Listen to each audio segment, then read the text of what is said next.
अस्सलाम वालेकुम। आज हम लोग डिस्कस करेंगे ग्लाइकोसफिनकोलिपिड की डिजीज़ को। अच्छा, अब इसको पढ़ने से पहले हम लोग ये देख लेते हैं कि हम लोगों के पास ये जो ग्लाइकोसफिनकोलिपिड्स हैं ये हम लोगों के पास डिवाइड कैसे हुए हैं। तो बेसिकली इसके हम लोगों के पास टू टाइप्स हैं। एक हमारे पास होते हैं न्यूट्रल और एक होते हैं एसिडिक। अभी जो हमारे पास न्यूट्रल है इस ये आगे फिर दो हमारे पास कह सकते हैं क्लासेस में डिवाइड है, या तो हमारे पास इनके साथ मोनोसेक्राइड अटैच होता है या फिर हमारे पास ओलिगोसेक्राइड। अब अगर हमारे पास मोनोसेक्राइड अटैच है तो वो हमारे पास मोनोसेक्राइड या तो ग्लूकोज हो सकता है या फिर ग्लैक्टोज। इसी तरह अगर हमारे पास जो ओलिगोसेक्राइड्स के हैं उनके अंदर हमारे पास जो टिपिकल एग्जांपल आती है वो हमारे पास ग्लोबोसाइड्स की आती है। इसी तरह जो हमारे पास एसिडिक है, एसिडिक है फिर हमारे पास दो टाइप हैं, एक हमारे पास गैंग्लियोसाइड है, दूसरी सल्फाटाइड्स हैं। अच्छा, अब हम लोगों ने ये जनरल क्लासिफिकेशन है। अब हम लोग बेसिकली इसको पढ़ने का ये मकसद है कि हम इनके साथ इनकी डिजीज़ डिस्कस करेंगे। अब जो हमारे पास है ग्लैक्टोसेरिब्रोसाइड, इसके साथ हम लोगों के पास जो डिजीज़ है वो हमारे पास है क्रैब डिजीज़। इसी तरह हमारे पास जो ग्लूकोसेरिब्रोसाइड है उनके साथ हमारे पास है गाउचर डिजीज़। और हमारे पास जो ओलिगोसेक्राइड्स यानी कि ग्लोबोसाइड्स हैं उनके साथ हमारे पास फेब्री और सैंडहॉफ डिजीज़। और गैंग्लियोसाइड के साथ टी-सेक्स और गैंग्लियोसाइडोसिस। और सल्फाटाइड्स के साथ हमारे पास मेटाक्रोमैटिक ल्यूकोडिस्ट्रोफी। अभी हम लोग सिर्फ एक जनरल क्लासिफिकेशन के तौर पे देख रहे हैं, इनको एक एक करके हम लोग डिस्कस अभी थोड़ी देर में करते हैं। और अब हम देखें तो ये जो सब कुछ बन रहा है ये हमारे पास इनका जो सोर्स है वो हमारे पास क्या है, सिरामिड। तो उससे जो हमारे पास रिलेटेड डिजीज़ है वो क्या है, हमारे पास फार्बर डिजीज़। और हमारे पास एक तो ये है हमारे पास ग्लाइकोसफिनकोलिपिड, एक और टाइप्स होती है जिसको हम कहते हैं सफिनकोफॉस्फोलिपिड, उससे रिलेटेड हमारे पास डिजीज़ है ये हम लोगों ने एक दफ़ा जनरल क्लासिफिकेशन देख ली। अब हम लोग एक एक करके इन डिजीज़ को देखते हैं। सम अप किया जाए तो क्या है, हमारे पास ग्लाइकोसफिनकोलिपिड्स हैं, उनकी दो टाइप्स हैं, न्यूट्रल और एसिडिक। न्यूट्रल क्या हो सकते हैं, या तो मोनोसेक्राइड या फिर ओलिगोसेक्राइड। और जो एसिडिक होती हैं उनकी होती दो हैं, गैंग्लियोसाइड या फिर सल्फाटाइड्स। अच्छा, अब हम लोग यहाँ पर मोनोसेक्राइड से स्टार्ट करते हैं। अब हमारे जहन में मोनोसेक्राइड आता है तो दो चीज़ आती हैं, या तो ग्लूकोज या ग्लैक्टोज, सबसे कॉमनली और भी होते हैं लेकिन यहाँ पर सबसे ज़्यादा कॉमन क्या है, ये दो।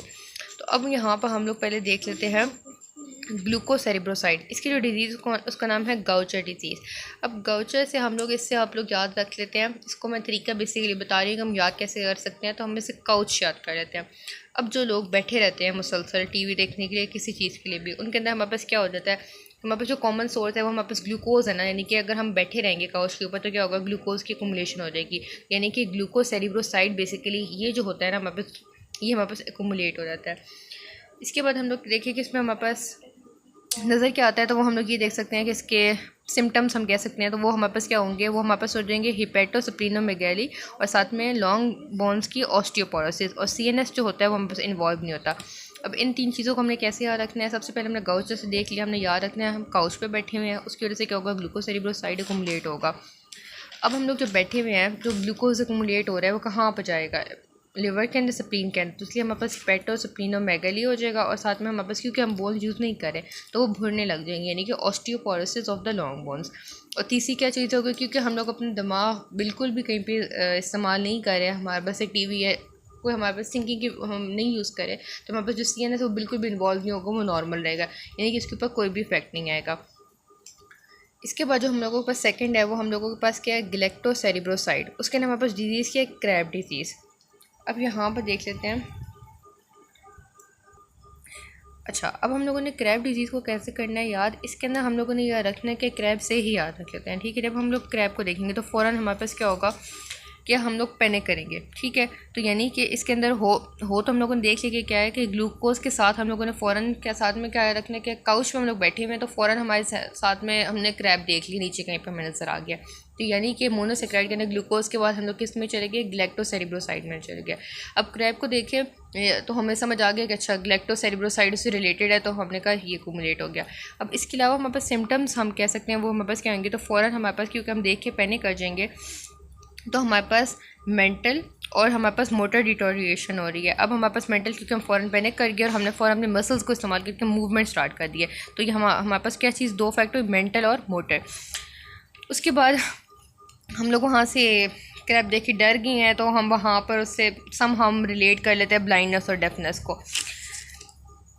और यहाँ पर एक और है हाँ, यहाँ पर ये कि जो हमारे पास हमने कहा ना कि जो ग्लैक्टोसेरिब्रोसाइड्स हैं, ठीक है, ये हमारे पास इसका अगर हम लोग दूसरा नाम देखें तो वो हमारे पास क्या है, ग्लोबॉइड सेल ल्यूकोडिस्ट्रोफी, यानी कि हमारे पास ल्यूकोसाइट्स अफेक्ट हो रहे हैं। वो हमारे पास क्या है, बेसिकली मैक्रोफेजेस जो हैं उनके अंदर हमारे पास ये जो ग्लोबॉइड सेल्स है ना, ये हमारे पास उनके अंदर कुमुलेट हो जाते हैं मैक्रोफेजेस के अंदर, और वो हमारे पास जाके वाइट मैटर के अंदर चले जाते हैं। अब हम लोगों ने यहाँ पर न्यूट्रल के अंदर मोनोसेक्राइड देख लिया, ग्लूको को देख लिया, इसमें हमारे पास है हेपेटोमेगैली, और साथ में हम लोगों के पास ऑस्टियोपोरोसिस। और यहाँ पर हम लोगों ने देख लिया, सबसे पहले हम लोग क्या करेंगे, पैनिक में हम लोग मेंटल और मोटर हमारे पास सिस्टम इफेक्ट होगा, साथ में हम लोगों के पास ब्लाइंडनेस और डेफनेस हमने याद रखना है। और होता क्या है, इसके अंदर हमारे जो ग्लोबॉइड बॉडीज़ हैं वो हमारे पास मैक्रोफेजेस के अंदर कम्यूटेट हो जाती हैं, जो कि white matter of the brain के अंदर प्रेजेंट होती है। इसके बाद हम लोगों के पास है ओलिगोसेक्राइड, जिनके साथ हम लोगों के पास बेसिकली ग्लोबोसाइड्स हमारे पास इसके अंदर मेजर टाइप है, ठीक है। इससे हमारे पास दो हमारे पास ना डिसीज़ रिलेटेड है।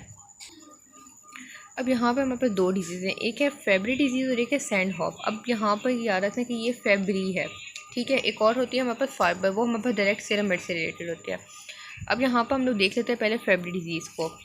अब जो फेब्रिक डिजीज़ होती है ना, हमने इसको याद करने का तरीका ये है कि हमने फैब्रिक याद रखना है। अगर हम लोगों के पास जो फैब्रिक है वो हमारे पास इस तरह का नहीं है, जो हमें सूट नहीं कर रहा, तो उसकी वजह से हमारे पास क्या होगा, रैश डिवेलप हो जाएगी। तो सबसे पहले इसके अंदर हमारे पास क्या होंगे, स्किन रैश डिवेलप हो जाएगी। उसके अलावा जब स्किन रैश होगी तो हमारे पास क्या होगी, बर्निंग पेन डिवेलप हो जाएगी। और साथ में यहाँ पर किडनी और हार्ट फेलियर को फिर याद करना पड़ेगा, लेकिन इसका यही है कि बस ठीक है, रैश देखे, दर्द देखे, हमारे पास किडनी और जो हार्ट है वो फेलियर की तरफ चले जाएंगे। तो ये हमारे पास इसके अंदर तीन चीज़ें आ जाती हैं। इसके बाद जो दूसरा है वो हमारे पास इसके साथ जो डिजीज़ एसोसिएटेड है ग्लोबोसाइड के साथ, वो हमारे पास है सैंडहॉफ डिजीज़। सैंडहॉफ के अंदर भी क्या होता है, हमारे पास ग्लोबोसाइड्स ही होते हैं, लेकिन इसके अंदर हमारे पास जो सिम्टम्स आते हैं, ठीक है, वो हमारे पास टी सेक्स वाले आते हैं।